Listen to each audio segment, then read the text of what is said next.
So there are various tools out there like the Nessus Vulnerability Scanner and many others that can do a scan of your internal network and tell you what ports you've got open that you maybe shouldn't have and other things. It's one of those things that the tighter your security of the firewalls on the individual devices, the more difficult it is for a hacker to move laterally in the network if they get onto one of your clients.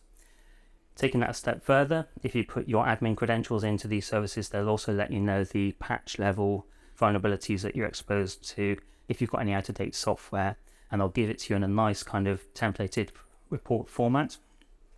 And that report format is really useful when we come to a little bit later, because as you all work in tech, you're in schools, it's really important that you're not just thinking about fixing the kit in the classroom if it goes wrong. You also need to be able to dedicate time to looking after security and making sure that that's happening as well. But it's not tangible. So when someone's in the classroom saying, this isn't working, come and fix it now, it's quite difficult to get that engagement and say, I also need to spend time doing this and having the capacity to do that. So to be able to do that, it's really important to be able to report up to the senior leaders in the school or the governors to say, these are the risks that we're facing. I can't just spend my time fixing things. I also need to spend my time patching and looking after things. And that's why we need to put the security in place. It's a little bit more inconvenient, but it just has to be there. So we've got one of these tools that can help with that as well. So we've got the Security School Report. Can I have a quick show of hands of how many people have used that? Okay, so that's a pretty good uptake. We've had this in place for about a year now.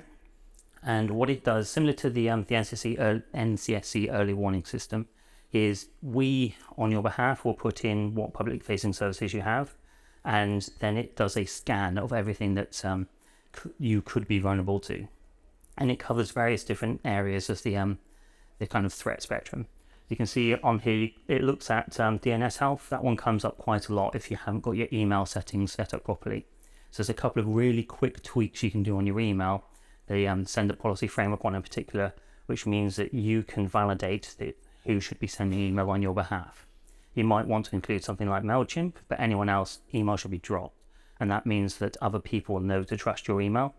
Google are getting far more secure about who they'll let email into Google systems, and it's because of things like the sender policy framework held in DNS that they do that. There's also things like hacker chatter, patching cadence. So patching cadence is where if your clients are going out on the internet and they're visiting a website, they might leave a cookie behind, and that cookie can contain information about the browser that they're using or the operating system that they're on. And then a hacker can see that cookie and they know that you might be using Windows 7, which has a particular vulnerability that they could exploit. So this information is available out in the wild for other people to use against you. Using this reporting tool means that you get a very clear picture of where you're vulnerable, but it also tells you how to fix all of those different aspects. So where I mentioned the sender policy framework, this is the sort of detail it goes into to tell you about what the issue is, and then the recommendation for how to fix it. And when we do these reports for you, you get two different versions. One which is an executive summary. It's got the nice colourful pictures on it, which is much easier to kind of say this is the overall state of play for us at the moment. And we get the other one, which is a detailed report that can go to 30, 40 pages, going into each individual item and showing you how to fix them.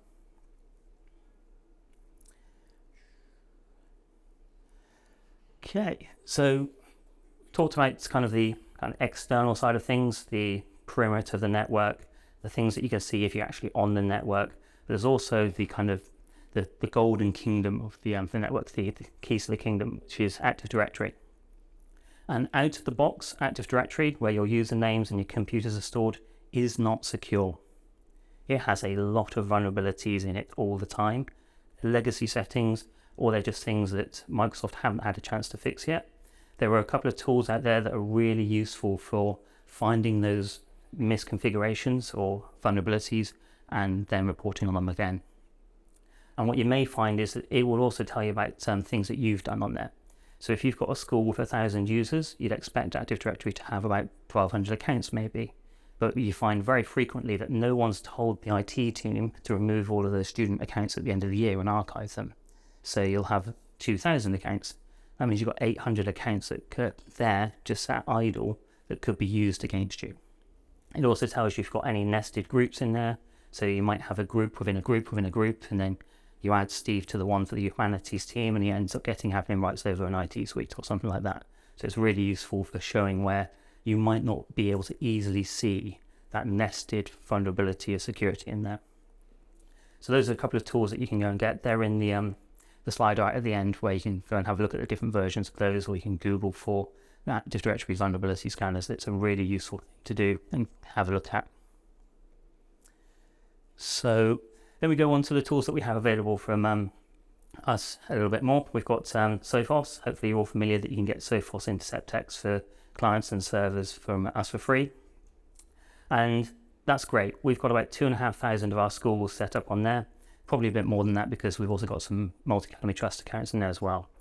But we're frequently seeing that schools haven't configured them properly, or they haven't deployed the agents out onto the machines.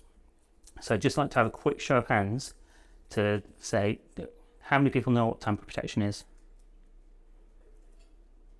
Okay, so for the ones who don't know, that's the kind of the built-in security within the antivirus software that prevents someone from uninstalling it.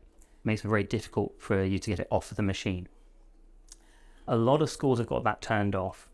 So 10% of all of our schools have got that turned off on all of their clients. That's quite a frightening thing from my perspective, because it means you've got this great protection, but someone can remove it really easily. CryptoGuard is one of the settings that's within the policies with Sophos, and that's the one that protects you from ransomware. So again, something you think would be really important to have turned on. We've got 640 server policies, so that's probably 640 schools which haven't got CryptoGuard turned on. And again, if we have a look at the Sophos recommended settings, it's a single tick box. That means that the majority of the settings are just turned on very quickly. There's 585 schools that haven't got that turned on. So I find that quite sobering. And I'm just going to drop out of the presentation now and just quickly show you how easy it is to sort that out.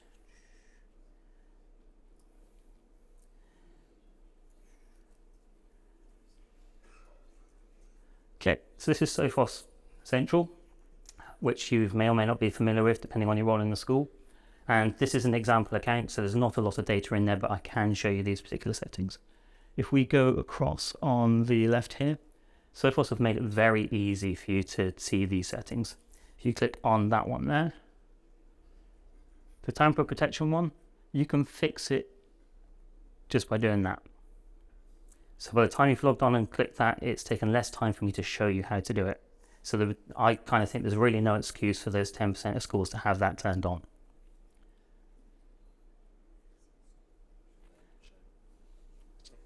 Sorry? I'm going to show. And then on the policy sides where you haven't got those settings in there again, it's worth checking that you don't actually need them turned off for any reason, but it is literally just a click and confirm that you want to fix it. So this health check makes it really easy to make sure that you're actually using the products that you have made available for you. And I would love it if we could do a check in a week's time and those numbers have gone down significantly and we knew that more schools were safe and protected. Particularly for primary schools, they might have someone else doing the support for them.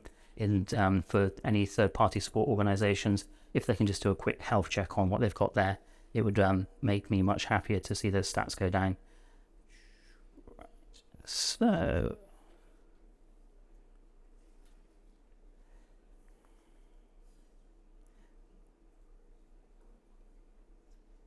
bear with me a second. There we go. And because I thought the wireless was going to let me down on that one, I did do a couple of screenshots just so that I could show you anyway. So Malwarebytes. Malwarebytes is another tool that we have available for you for free. We have the incident response license available. So there are a couple of other licenses that you can get, but we're only including in the incident response one at the moment. And it's got some new stuff coming in the future. So there's a piece that they've got called vulnerability patch management. And again, going to go back to the live demo side of things. So just to make it clear what this is, for any schools that are looking for cyber essentials, this is going to make your life a lot easier. And I was talking to a couple of guys from the multi-academy trust earlier who were doing exactly that. And one of the key requirements for cyber essentials is that you have all of your software as well as your operating systems updated within 2 weeks of when a security update comes out. That's a pretty significant piece of work to keep on top of. That means every time that Adobe gets an update, or Word gets an update, or the operating system gets one, you've got to go and you've got to actually install that patch on the machine. And that's going to be very, very time consuming for someone to do, particularly if they don't know which machines to go to that are out of date. So what we've got in vulnerability and patch management is the option, if I can find my mouse, here, to show vulnerabilities. Again, this is a bit more of a demo console, so there's only my computer in there, but my computer's got a couple of vulnerabilities at the moment because I haven't checked it recently. And you can see exactly what the vulnerabilities are there. And it also tells you which software it's on, and it should tell you the CVE number on there as well somewhere. So it will also tell you if what exploit can be used against those particular vulnerabilities and whether you should be updating it as a priority. It's great to know you've got those vulnerabilities, but it's even better that you can then go through and on patch management,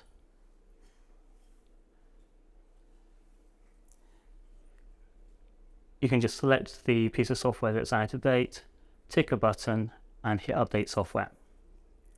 So rather than having to go and visit every single machine and update it, or having to go and audit every machine individually using your more traditional tools that are not necessarily tailored and designed to do this, it's possible to do it with vulnerability and patch management. This is not included with the subscription at the moment, but it's something that we would like to include. If it doesn't get included, we'd still like to be able to resell it to you. So it's one that we'd kind of like to know roughly how many people are interested in it. So can I just get a quick show of hands? There's a very quick hand there. Okay. I think that's a pretty good response on that one. Okay. So that's vulnerability and patch management.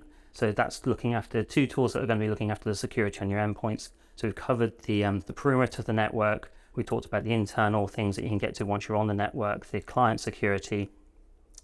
One of the other things that you're also probably worried about is your cloud. So with you're using Microsoft Office 365 or Microsoft 365 now, there's a built-in tool that does a lot of this stuff and highlights how to use it for you as well. So if you have a look at Microsoft Secure Score, which is security.microsoft.com, and it's second option down on the left, I think, it will go through and let you know what they recommend you start doing in terms of your security. It has things in there like turning on multi-factor authentication, not having 50 global administrators and just having 2 or 3, and then goes through and actually shows you how to do them as well. It's linked to lots of knowledge base articles. So it's kind of similar to the Security Scorecard one, but it's live in real time on your on your Office 365 environment, which is a really useful one. Unfortunately, I'm not aware of a similar product for Google. So if you're using Workspace, I don't think they have a similar sort of thing. But if you are using Microsoft 365, it's definitely worth having a look at that. It also shows you where your school benchmarks against other in the education sector, which is quite handy. Was going to do Meraki, but we've got a colleague of ours here to do a whole session on that after me, so that's all I've got on Meraki. So once you know about all of these different vulnerabilities and you know that you've got 1,000 things to do at the same time as fixing 1,000 things and making sure that everything's still keeping working, it's very challenging to get enough time to do it. So what we've done, which also fits in with what the NCSC say and what the DFE would like us to do, is to develop more templates so that you can have a cybersecurity policy, so you can kind of get that signed off buy-in from senior leadership in the school.